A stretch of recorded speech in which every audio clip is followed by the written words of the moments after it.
How we did today? Okay. All right. That was a good one today. That was what a beautiful day. I guess that's why everybody should come to University of Arizona, be able to play in this weather every day. So it was fun. It was fun to be back out here, fun to be in our pads. Let's start off by congratulating Coach Barnes and that whole women's basketball team, the women's basketball program, and really just so excited for them. The fact that they're in the Final Four is just fantastic, and I was so grateful to be able to be at the Sweet 16 game, and our whole team was in here last night watching the Elite Eight. So just awesome for them, and congratulations, and can't wait to cheer them on Friday night. Take any questions? Just real quick, Coach, you've been here a week now. How do you feel in your position? It's been a week of being the head coach with action. What's going on? I was going to say I've been here longer than a week. On the practice field? Yeah, I mean, we're through, 4 practices, and it's been fun. I mean, it's, when practice is going and you're calling plays, you sometimes lose track of that head coaching role, and you get real frustrated on one side of the ball, and you realize, well, that means the other side's doing well. But that's a new dynamic to get used to.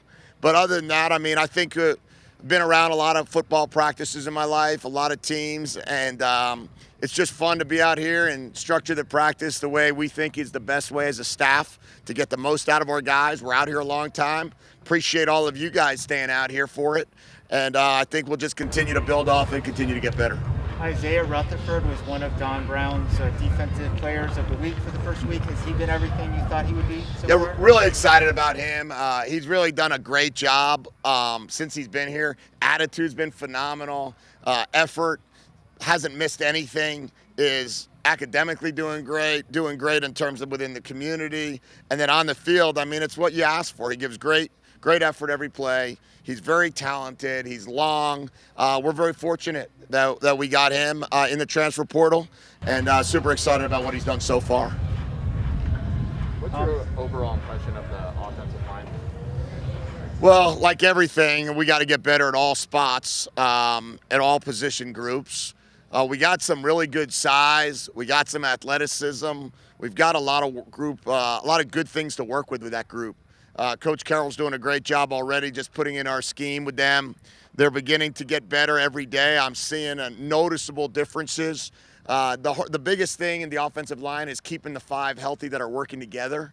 Right now we've had a lot of different, you're in a guard, you're in a tackle, now you're in a guard, nope, you're now in a guard.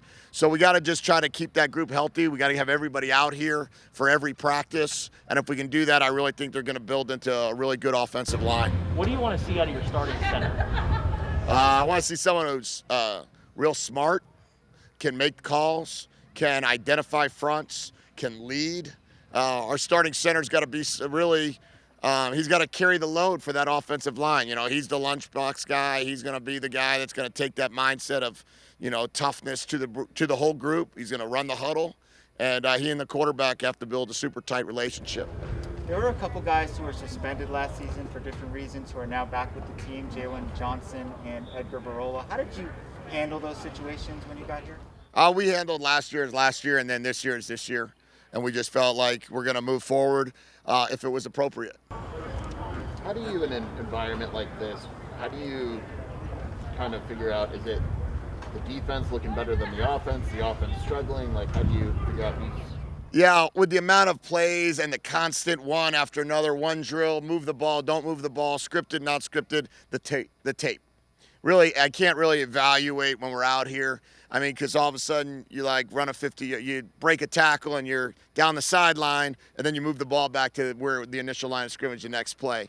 Then other times we're trying to run a move the ball period, and we have 3 false starts in a row, and then you lose track of the other 4 groups that went. So it's really from the film. That's why we go back. I'll watch it tonight, and then we'll watch it as a staff tomorrow morning, and really get a better feel and a better evaluation of how each day goes separately. How has the team responded to your style of practice and pace compared to what they've had in the past? Would you say is this more of a pro-style practice or more of a college-style practice? Well, I'd say that we're out here a pretty significant amount of time, probably longer than an NFL practice most of the time would be, but not all the time. Every team is different. Every practice is different. I like to think we have an NFL feel to our practices, the way we go from period to period. Like to feel that what we're doing in terms of trying to create professionals out here is to get these guys to understand what it'll feel like at practice. Now, it'll be a little harder out here right now because of numbers, but we're going to go battle, and I think the guys have responded great. I want to say the other day you made the whole offense run a lap after a turnover, and sometimes it's just an individual. What is the message that you're trying to send? Yeah, I mean, if we turn the ball over individually, if center quarterback or player, they're going to take a lap immediately. That got to a point that we were just super sloppy. We turned it over a couple times in a row, and we're not going to tolerate that. Before you can learn how to start winning football games, you got to learn how not to lose them. And the first way to lose a football game is turnovers. Is that something that you bring up in the offensive or quarterback meeting rooms? Well, we bring it up in every meeting room. We'll bring it up with the team room, in front of the team. We bring it up with the offense, and we bring it up with, obviously, the quarterbacks. But that goes with every group. I mean, we can't turn it over, and we got to get the ball. And that's the key part of it, defensively to take the ball and offensively to get it. Time for one more question for Coach. With the guys you brought in from the portal, you're operating under the assumption that they're going to be eligible this season, but the NCAA still hasn't officially made that the case. Is that how you're kind of viewing it? Are all coaches kind of expecting those guys to be eligible? Yeah, I think certain conferences have already passed it. Other conferences are still going to their conference vote. But we're proceeding in a manner that we're developing the guys that weren't transferred and developing the guys that did transfer in here. And we'll develop the young guys when they get here in the summer, and then the best 11 will play that we're allowed to play. I appreciate it, guys. We'll see you on Thursday.